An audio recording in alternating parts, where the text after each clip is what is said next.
Hi. ఒకే ఒక ఆదాయం మీద ఆధారపడితే ఎంత రిస్క్ ఉంటుందో ఎప్పుడైనా ఆలోచించామా? ఈరోజు విశ్లేషణలో మనం ఇదే టాపిక్ గురించి లోతుగా మాట్లాడుకుందాం. ఇంకా మన ఫైనాన్షియల్ ఫ్యూచర్ని మరింత సెక్యూర్గా ఎలా మార్చుకోవాలో ఒక క్లియర్ ప్లాన్ చూద్దాం. ఈ మాట వినడానికి కొంచెం కఠినంగా అనిపించొచ్చు, కానీ ఇది మనలో చాలామంది ఎదుర్కొంటున్న వాస్తవం. మన ఆర్థిక భద్రత గురించి మనం నిజాయితీగా మాట్లాడుకోవడానికి ఇది ఒక పర్ఫెక్ట్ స్టార్టింగ్ పాయింట్. అయితే ఈ పెద్ద కాన్సెప్ట్ను సింపుల్గా అర్థం చేసుకోవాలంటే ముందొక చిన్న కథ విందాం. ఇది చాలా సింపుల్ కథ, కానీ చాలా పవర్ఫుల్. ఈ మొత్తం విశ్లేషణకు ఇదే పునాది. ఈ కథలో మన హీరో రాజు ఒక పెయింటర్. అతని పని, అతని సంపాదన అన్నీ కూడా తన దగ్గరున్న ఆ ఒక్క నిచ్చెన మీదే ఆధారపడి ఉన్నాయి. అదే అతనికున్న ఏకైక పనిముట్టు. అదే అతని ఫ్యూచర్కున్న ఏకైక ఆధారం. కాని అనుకోకుండా ఒకరోజు ఆ నిచ్చెన విరిగిపోయింది. కథలో ఇది చిన్న విషయమే అనిపించొచ్చు, కాని రాజు జీవితాన్ని పూర్తిగా తలకిందులి చేసిన సంఘటనిది. దాని ఎఫెక్ట్ వెంటనే కనిపించింది. పనిలేదు అంటే డబ్బుల్లేవు. ఒక్క దెబ్బతో అతని కుటుంబం రోడ్డున పడింది. చూశారా అతని పరిస్థితి ఎంత బలహీనంగా ఉందో? సరే, ఈ కష్టమే రాజుకి ఒక పెద్ద పాఠం నేర్పింది. అదేంటంటే ఒకే దానిమీద ఆధారపడటం చాలా డేంజర్ అని. ఇప్పుడు ఈ పాఠం మన లైఫ్స్కి ఎలా కనెక్ట్ అవుతుందో చూద్దాం. ఈ స్లైడ్ రాజు ప్రయాణాన్ని సింపుల్గా చూపిస్తుంది.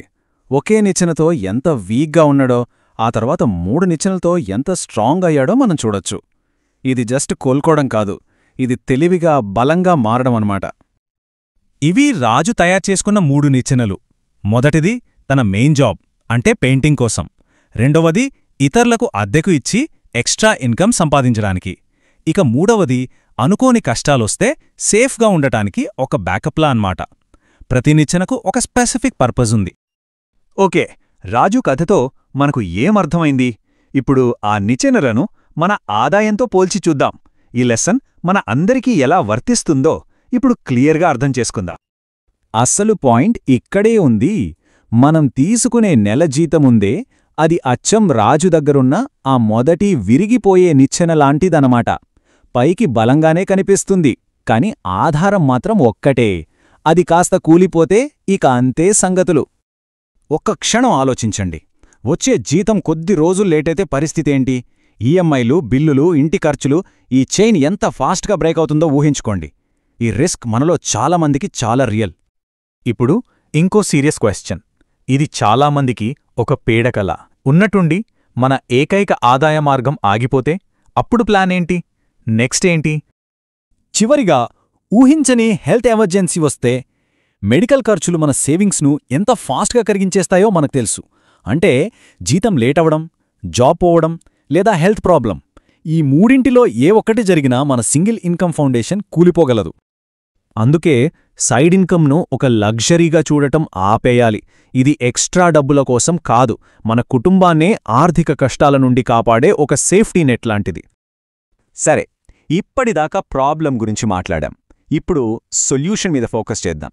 మన రెండవ నిచ్చెనను కట్టడం ఎలా స్టార్ట్ చేయాలో ఇక్కడ ఒక సింపుల్, ప్రాక్టికల్ ప్లాన్ ఉంది. మొదలు పెట్టడం మనం అనుకున్నంత కష్టమేం కాదు. ఈ 2 సింపుల్ స్టెప్స్తో స్టార్ట్ చేయొచ్చు.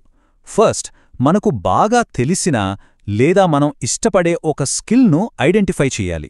సెకండ్, దానికి వారానికో 4-5 గంటలు కేటాయించాలి. అంతే, అదే మన స్టార్టింగ్ పాయింట్. అసలు మన దగ్గర ఏం స్కిల్స్ ఉన్నాయని ఆలోచిస్తున్నారా? ఇక్కడ కొన్ని ఉదాహరణలున్నాయి. Cooking, writing, art. దాదాపు ఏ స్కిల్నైనా ఒక ఇన్కమ్ సోర్స్గా మార్చుకోవచ్చు. ఈ లిస్ట్ చూస్తూ మన సొంత స్కిల్ ఏంటో ఆలోచించండి. ఓకే, ఇప్పుడు ఇంకో అడుగు ముందుకెద్దాం. జస్ట్ ఒక సైడ్ హసిల్ కాదు, నిజమైన ఫినాన్షియల్ స్టెబిలిటీ కోసం 3 రకాల ఇన్కమ్ సోర్సెస్తో ఒక స్ట్రాంగ్ సిస్టమ్ను ఎలా బిల్డ్ చేయాలో చూద్దాం. చూడండి, మన ఫినాన్షియల్ స్ట్రక్చర్కి ఇదొక బ్లూ ప్రింట్ లాంటిది. ఇక్కడ 3 రకాల ఆదాయాలున్నాయి. మొదటిది యాక్టివ్ ఇన్కమ్, అంటే మన జీతం, మనం యాక్టివ్గా పనిచేస్తే వచ్చే డబ్బు. ఇది మన బేస్. రెండవది పాసివ్ ఇన్కమ్, అంటే మనం ఒకసారి క్రియేట్ చేసిన దాని నుండి కంటిన్యూస్గా వచ్చే ఆదాయం. ఉదాహరణకు ఒక ఈబుక్ లేదా యూట్యూబ్ ఛానల్. మనం నిద్రపోతున్నా కూడా ఇది డబ్బు సంపాదిస్తుంది. ఇక మూడవది ఇన్వెస్ట్మెంట్ ఇన్కమ్. ఇక్కడ మన డబ్బు మనకోసం పనిచేస్తుంది. మ్యూచువల్ ఫండ్స్, డివిడెండ్స్ ద్వారా. అసలైన బలం ఈ మూడింటినీ కలపడంలోనే ఉంది. మన యాక్టివ్ ఇన్కమ్తో ఇన్వెస్ట్ చేస్తే అది మనకు ప్యాసివ్ ఇన్వెస్ట్మెంట్ ఇన్కమ్ను క్రియేట్ చేస్తుంది, మన ఫినాన్షియల్ సెక్యూరిటీని అన్ని వైపుల నుండి పెంచుతుంది. సరే, మనం ఇప్పటిదాకా నేర్చుకున్నదంతా ఒక్కచోటికి తీసుకొద్దాం. ఈ మొత్తం స్ట్రాటజీ వెనక ఉన్న అస్సలు గోలేంటే? జస్ట్ ఎక్కువ డబ్బు సంపాదించడమా? కాదు. ఈ పవర్ఫుల్ మెసేజ్ని గుర్తుపెట్టుకోవాలి. డబ్బు సంపాదించడం ఇంపార్టెంటే, కాని దాన్ని నిలబెట్టుకోవడం, దాన్ని సెక్యూర్ చేసుకోవడం అంతకంటే ఇంపార్టెంట్. మన నిచ్చెనలు కేవలం పైకెక్కడానికే కాదు, కింద పడకుండా మనల్ని పట్టుకోవడానికి కూడా. కాబట్టి అసలైన ఆర్థిక భద్రత అనేది మన శాలరీ ఫిగర్లో లేదు, అది మన ఇన్కమ్ సోర్సెస్ ఎంత డైవర్సిఫైడ్గా ఉన్నాయన్న దానిలో ఉంది. 3 నిచ్చెనలు కట్టుకోవడం అనేది లగ్జరీ కాదు, అదొక అవసరం. మరి మన రెండవ నిచ్చెన నిర్మాణం ఎప్పుడు మొదలు పెడదాం?